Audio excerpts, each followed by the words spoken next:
here Pooja Sharma with same chapter number 11। जैसा कि हमने चैप्टर 11 में किया शब्द भंडार पर्यायवाची शब्द किए थे, आज हम करने जा रहे हैं पेज नंबर 44 बुक वर्क।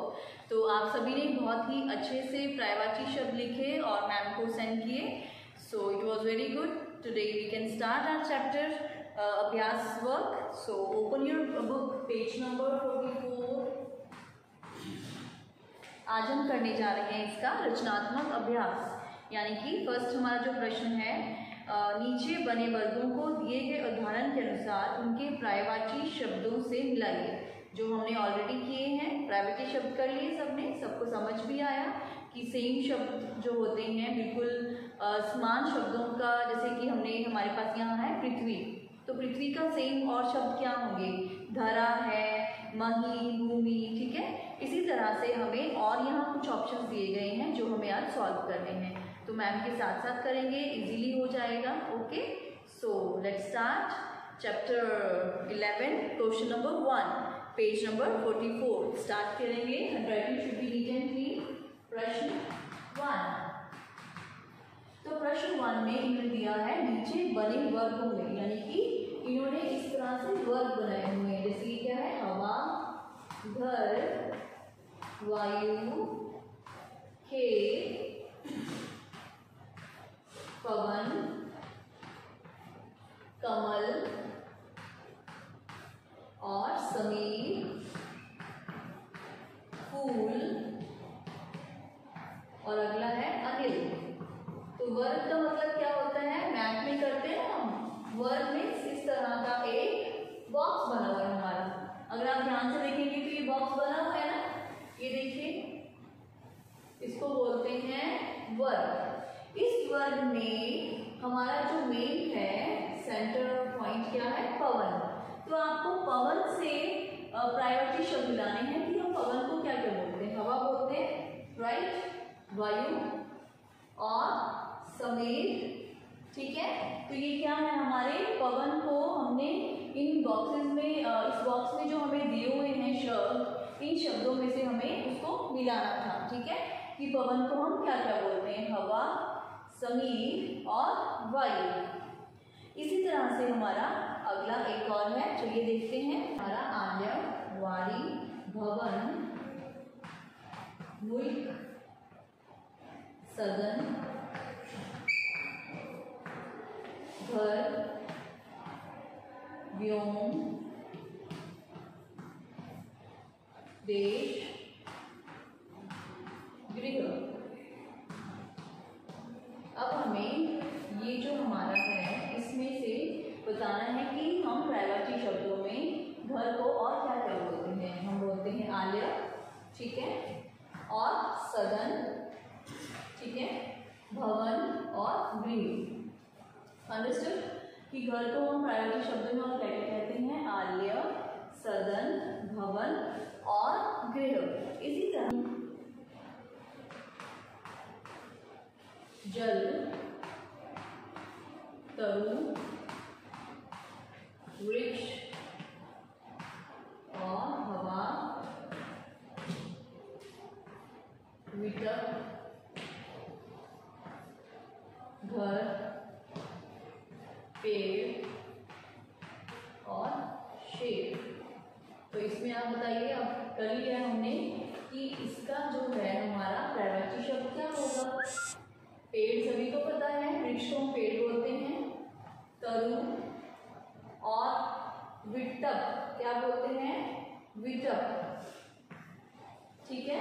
तो ये थे हमारे वृक्ष, वृक्ष के पर्यायवाची शब्द। तो सभी को समझ आ गया होगा। अब हम अगला करेंगे।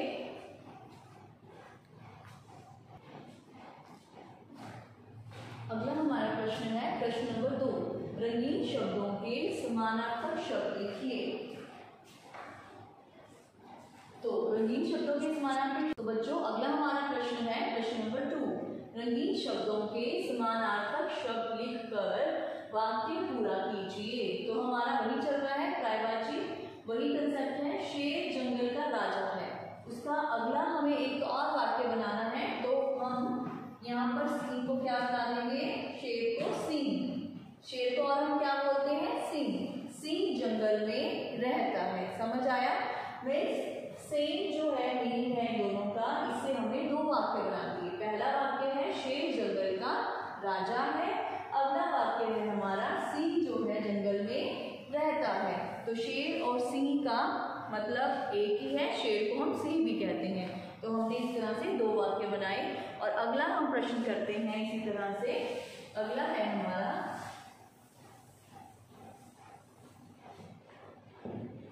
माधव ने नए वस्त्र खरीदे। क्या है? माधव ने नए वस्त्र खरीदे। वस्त्र किसको बोलते हैं हम? कपड़े को, है ना। और माधव ने नए वस्त्र खरीदे, तो वस्त्र को हमें चेंज करना है, नया वाक्य बनाना है। नए पहनकर वह बाजार गया। नए पहनकर वह बाजार गया। नए क्या पहने उसने? वस्त्र लिखा हुआ है हमने। माधव ने नए वस्त्र खरीदे, तो नए वस्त्र पहनकर वह बाजार गया, लेकिन हमने यहाँ पर्यायवाची लिखना है इसका। तो वस्त्र को हम और क्या बोलते हैं?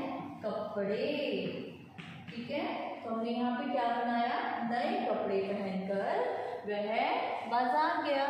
सारा हमारा जो वाक्य है वो किस पे डिपेंड है? पर्यायवाची शब्द पे, यानी कि हमें एक ही शब्द से दो वाक्य बनाने हैं। ठीक है, लेकिन उन शब्दों को हम अलग रूप में लिख रहे हैं। यहाँ पर माधव ने नए वस्त्र खरीदे और नए कपड़े पहनकर वह बाजार गया।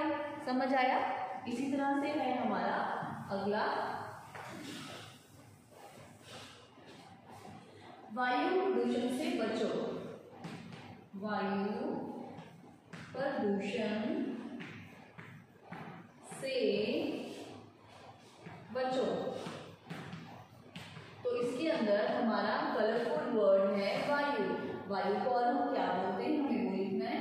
तो यहाँ पर हमारा वाक्य है सांस लेने के लिए, सांस लेने के लिए शुद्ध जरूरी है। क्या जरूरी है? शुद्ध। बताइए, वायु को हम और क्या बोलते हैं? वायु प्रदूषण से बचो, सांस लेने के लिए शुद्ध क्या जरूरी है? वायु तो जरूरी है, लेकिन वायु को और क्या बोलते हैं? हवा। ठीक है, शुद्ध हवा जरूरी है। तो समझ आया? हमने वायु का यहाँ पर दूसरा समानार्थी शब्द लिख दिया, जिससे हमारे दो वाक्य बन गए, लेकिन दोनों में हमने एक ही शब्द का प्रयोग किया। ठीक है, तो चलिए अब हम करते हैं नेक्स्ट वाक्य। नेक्स्ट वाक्य है हमारा, हम घूमने पहाड़ों पर गए। हम घूमने कहाँ गए? पहाड़ों पर। हम घूमने गए पहाड़ों पर।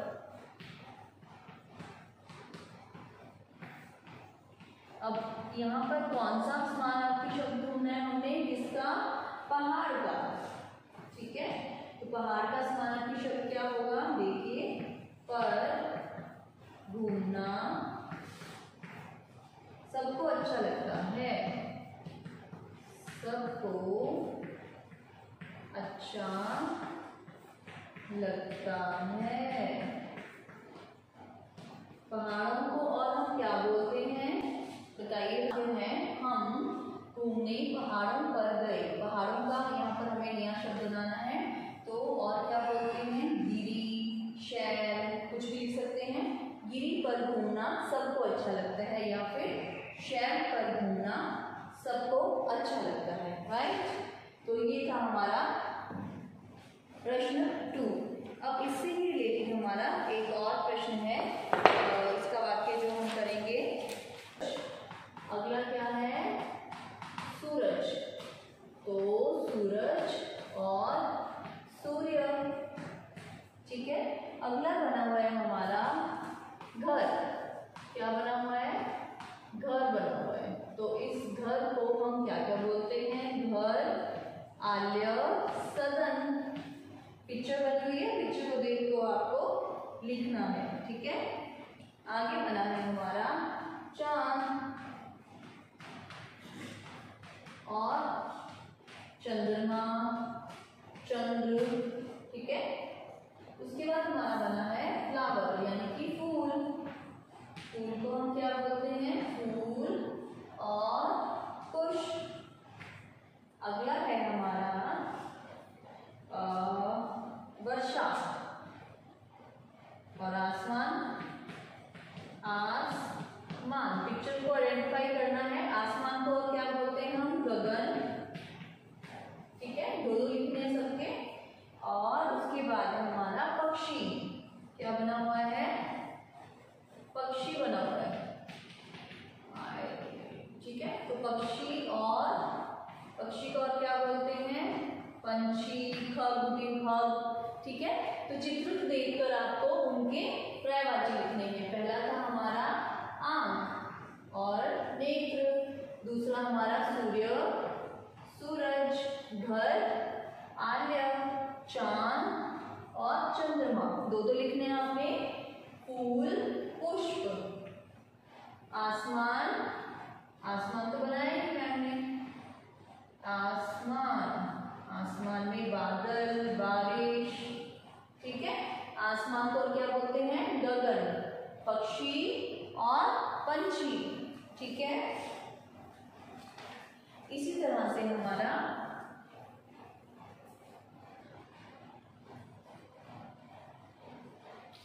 तो आपने देखा कि कैसे हमने चित्र देखकर पिक्चर के नाम लिखे, उनके पर्यायवाची शब्द यानी कि दो दो मिलते जुलते शब्द। तो आज हम देखने जा रहे हैं अभी इसी से मिलती जुलती एक वीडियो, जिसमें आपको अच्छे से क्लियर हो जाएगा कि पर्यायवाची शब्द क्या हैं और कैसे हम इनका प्रयोग करते हैं। तो अगर हम 2 दिन किसी भी चैप्टर को अच्छे से करेंगे तो वो हमें अच्छे से समझ आएगा। कुछ भी क्रैमिंग करने की ज़रूरत नहीं होगी, राइट? रट्टाफिकेशन की ज़रूरत नहीं पड़ेगी। अच्छे से रीड करेंगे चैप्टर को और अपनी अपनी नोटबुक्स में लिखेंगे। अभ्यास कार्य आपने साथ साथ ही कर लिया होगा।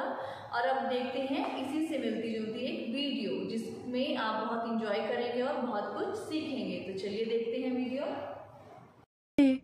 हाँ, मीनू सही कह रही है। फिर हम क्या करें? चलो घर चलते हैं, यहाँ तो बोर हो जाएंगे। अरे बच्चों, ऐसे उदास मत हो, मैं तुम्हें बोर नहीं होने दूंगी। चलो एक मजेदार खेल खेलते हैं जिसमें धूप में भी नहीं जाना पड़ेगा। कौन सा खेल दीदी? बताती हूँ। अच्छा पहले बताओ, हम कहाँ बैठे हैं? पेड़ के नीचे। क्या पेड़ का दूसरा नाम पता है? हाँ, पेड़ को वृक्ष भी कहते हैं। शाबाश। अब बताओ वह क्या है? फूल। फूल को पुष्प भी कहते हैं।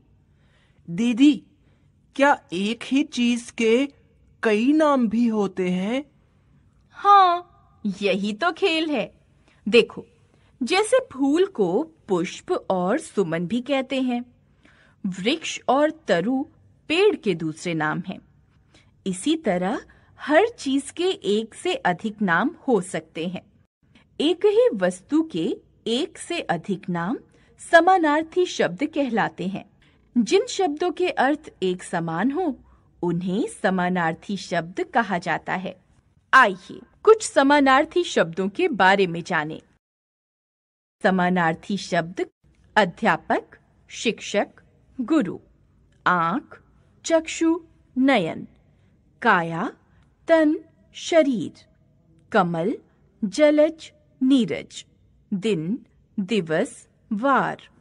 सूरज, दिनकर, रवि। पुत्र, बेटा, सुत।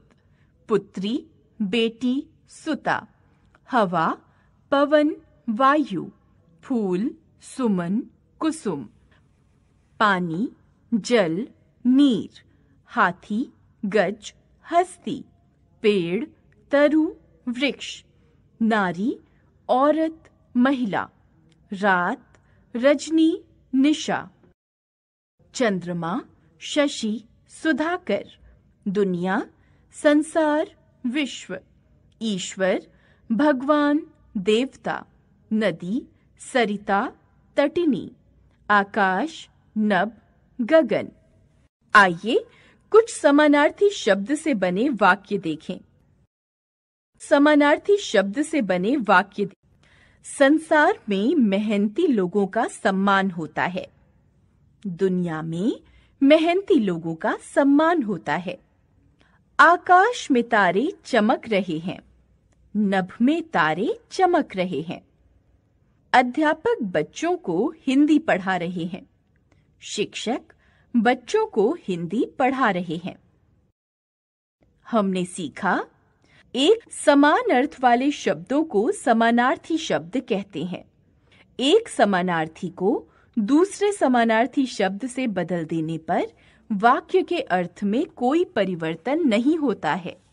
बच्चों, आपने देखा कि किस तरह से बाग बगीचे के अंदर पक्षी उड़ रहे हैं। बहुत सारी चीजें देखी आपने, किस तरह से हम एक ही शब्द को 2-3 शब्दों में भी प्रयोग कर सकते हैं उनका। हम जैसे कि नॉर्मली कोई भी चीज है, सूर्य, सूरज, अगर कोई एक शब्द है तो हमें उस एक शब्द के मिलते जुलते शब्द से कैसे बहुत सारे वाक्य बनाने हैं, ये आपने सीखा।